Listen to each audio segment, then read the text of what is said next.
नमस्कार दोस्तों, मैं हूं पूजा कुमारी। तो चलिए जानते हैं राजस्थान की 50 फटाफट खबरों को 10 मिनट में। उससे पहले आप इस वीडियो को कहां से देख रहे हैं कमेंट में जरूर बताएं।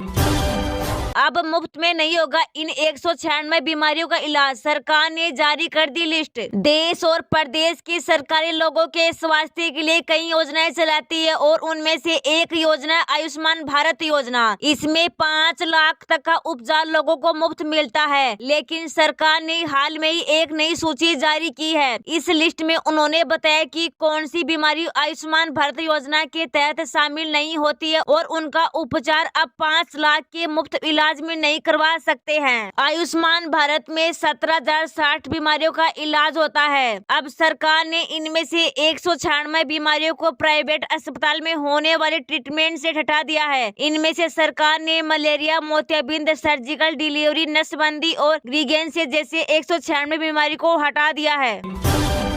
दिल्ली में मुख्यमंत्री भजनलाल शर्मा कैबिनेट बैठक से पहले मिल सकता है अहम फैसला। राजस्थान की भाजपा सरकार की पहली कैबिनेट बैठक से पहले मुख्यमंत्री भजनलाल शर्मा दिल्ली दौरे पर है। दिल्ली दौरे के दूसरे दिन मुख्यमंत्री का कई आला नेताओं से मुलाकात का कार्यक्रम है। इससे पहले मंगलवार शाम को भजनलाल शर्मा उपराष्ट्रपति आवास पहुंचे थे, जहां उपराष्ट्रपति जगदीप धनखड़ से उन्हें रात्रि भोज के लिए आमंत्रित किया गया था। मुख्यमंत्री भजनलाल शर्मा ने दिल्ली दौरे में उनके साथ ऊर्जा मंत्री हीरालाल नागर, ऊर्जा सचिव आलोक गुप्ता और डॉक्टर पृथ्वीराज भी साथ है। 1000 मेगावाट की बिजली और 48,000 मीट्रिक टन कोयले की मांग की।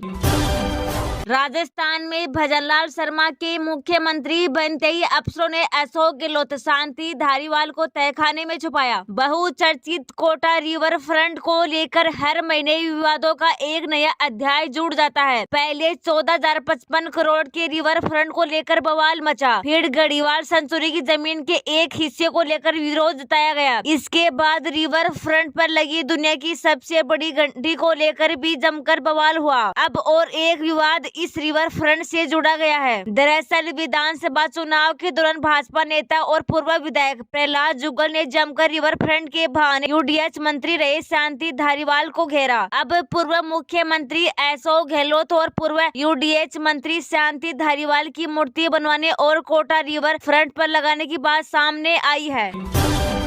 अशोक गहलोत की 25 लाख वाली योजना पर भी उठने लगी अब उंगलियां। भजनलाल सरकार लेने जा रही है यही फैसला। राजस्थान में पूर्व कांग्रेस सरकार की कामकाज पर उंगली उठने लगी है। ऐसे में सीएम भजनलाल तो लगातार गहलोत की कई योजनाओं को बंद करने तो कई के फैसलों को पलटने में लगे हैं। वहीं अब भजनलाल कैबिनेट के मंत्री भी गहलोत सरकार की योजनाओं को आंखें लाल करने लगे हैं। मीडिया रिपोर्टर्स की माने तो मुख्यमंत्री चिरंजीवी स्वास्थ्य बीमा योजना पर चिकित्सा मंत्री गजेंद्र सिंह खीवरसर ने पदभार संभालते ही सख्ती दिखा दी है। विभाग के शीर्ष अधिकारियों की बैठक में उन्होंने एक अधिकारी को चिरंजीवी और आयुष्मान बीमा योजना में अंतर बताने को कहा। सूत्रों के अनुसार अधिकारी ने चिरंजीवी बीमा 25 लाख का बताया तो मंत्री के तेवर तीखे हो गए। उन्होंने कहा कि आप बताइए कि चिरंजीवी में अब तक 5 लाख से ज्यादा राशि का लाभ कितने मरीजों को दिया गया।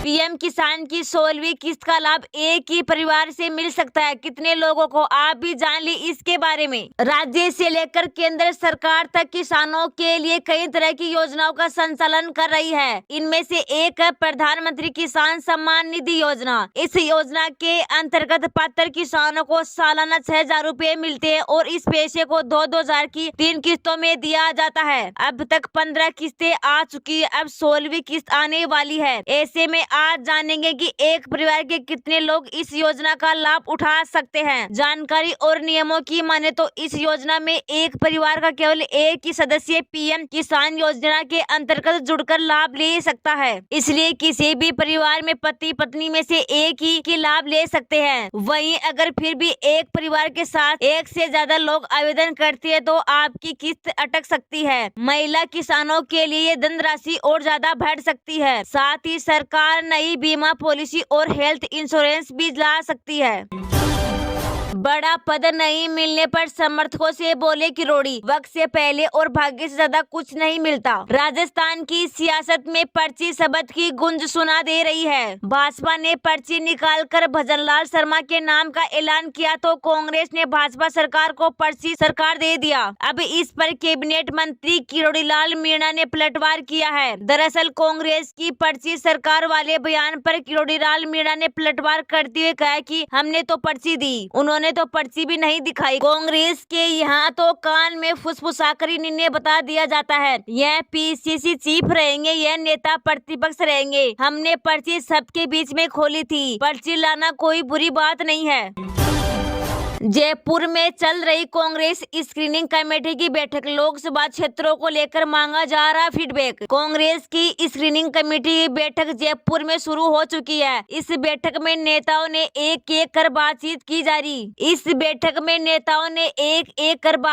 जा रही है। इसमें उनमें सभी लोकसभा क्षेत्रों के लिए फीडबैक लिया जा रहा है। कमेटी के चेयरपर्सन सांसद रजनी पाटिल, राष्ट्रीय सचिव कृष्णन अलावरू एवं पंजाब के पूर्व मंत्री प्रगट सिंह जिलेवार प्रमुख कांग्रेस जनों के अलावा विधायक, प्रत्याशी, बोर्ड निगम के पूर्व अध्यक्ष एवं उपाध्यक्ष, जिला प्रमुख व प्रधान, IECC, PCC सदस्य सहित अन्य वरिष्ठ नेताओं से मुलाकात कर रही है।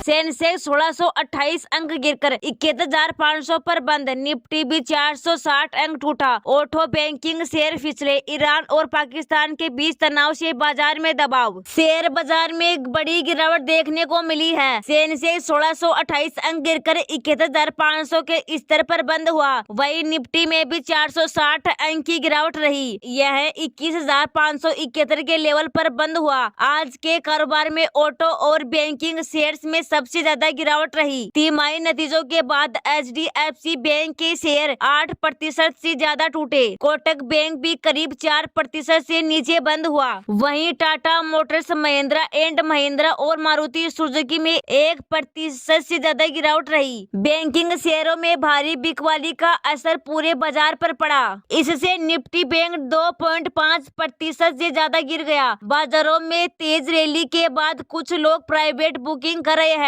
मिड और स्मॉल कैप और वैल्यू हो गए हैं। कमजोर ग्लोबल संकेतों ने बाजार को नीचे खींचा है। डाउ जोन्स में मंगलवार को 62% की गिरावट रही। इजराइल हमास युद्ध के बाद अब ईरान और पाकिस्तान में तनाव के कारण जियो टेंशन फिर बढ़ने लगी है। HDFC बैंक की शेयर बाजार आज 137 रुपए या 8.16% की गिरावट के साथ 1,542 रुपये पर बंद हुए। जयपुर में अल्बर्ट हॉल के सामने बनेगा 35 फीट ऊंचा भव्य राम मंदिर। 1.11 लाख दीपकों से होगी महाआरती। अयोध्या में भगवान श्री राम के प्राण प्रतिष्ठा में कुछ ही दिन शेष बचे हैं। देश भर के लोगों में भगवान श्री राम के प्रति अपार आस्था उमड़ रही है। सभी लोग अपने तरीके से भक्ति भाव में जुटे हुए हैं। जयपुर नगर निगम ग्रेटर प्रशासन भी जयपुर के अल्बर्ट हॉल पर 22 जनवरी को राम मंदिर प्राण प्रतिष्ठा महोत्सव बनाने की तैयारी कर रहा है। इस माह आने वाली 22 जनवरी की तारीख इतिहास के सुनहरे पत्रों पर स्वर्ण अक्षरों में दर्ज होगी। अयोध्या में 22 जनवरी को प्रभु श्री राम अपने धाम विराजेंगे। भगवान श्री राम के प्राण प्रतिष्ठा की तैयारी पूरे देश में चल रही है।